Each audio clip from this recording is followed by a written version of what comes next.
let's talk about the election this morning. And the new polls are out. These are the last national polls that we are going to see before the election. So these are the big polls. These are the CNNs. These are the Washington Post polls, the ABC News polls, etc. All of these polls are coming out, and this is the last ones we're going to get before the election.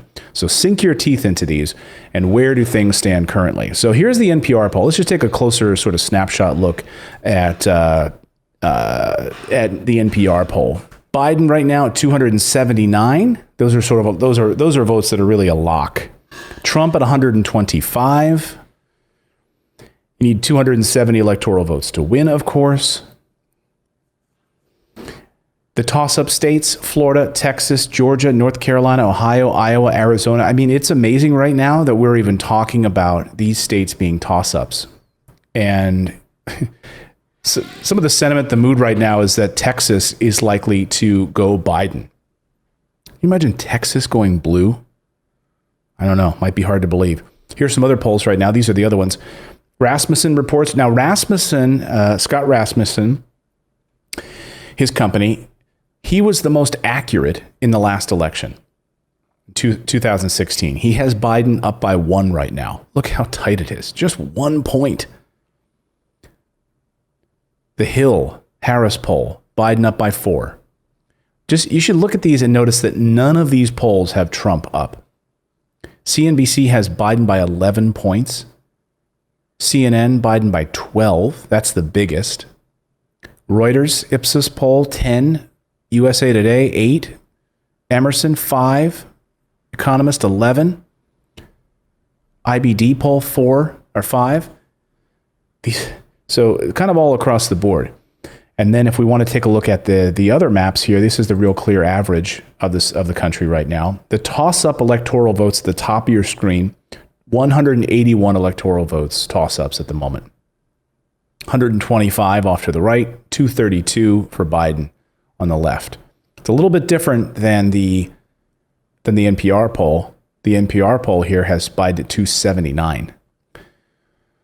So if you believe these polls, Trump's path to victory here is narrow. Because if you look at Florida, I mean, if Trump loses Florida, he's done automatically.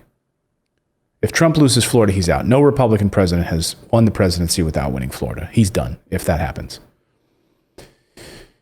And that's why he's playing defense like crazy right now in Florida. He's down in Tampa yesterday, where people were passing out, by the way.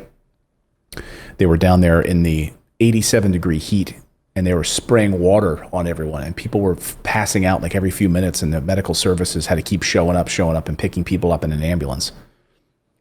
They were all packed together in the heat, and none of them had masks on, by the way. Florida is where President Trump in these last few days is putting a ton of attention and effort. Pennsylvania, Michigan.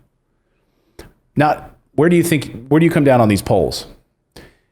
You know, I like to think if you're that far off, if you're 12 points off, you should be out of business. Rasmussen has 1 point right now. So if someone's wrong or someone's right, how are you 11, 12 points away from Rasmussen? CNN is that far away. So Michael Moore, the liberal from Michigan, he's a Michigander. He was the only liberal who was saying that Hillary Clinton was going to lose the last election. He was the only one saying that Donald Trump was going to win. People were furious about it. Yeah, Michael Moore doesn't believe these polls.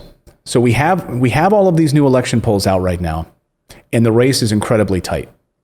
Should we believe these latest national polls or not? Michael Moore seems to think that we shouldn't believe these polls. By the way, he was the only one that accurately predicted the last election. Take a listen to Michael Moore.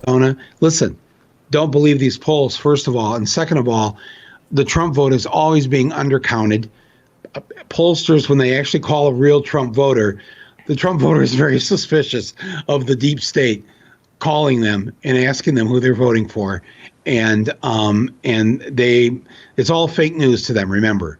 So it is not an accurate count. I think the safe thing to do, this is not scientific, I'm just saying from my experience of being a Michigander, whatever they're saying the Biden lead is, cut it in half right now in your head. Cut it in half And now you're within the 4-point margin of error.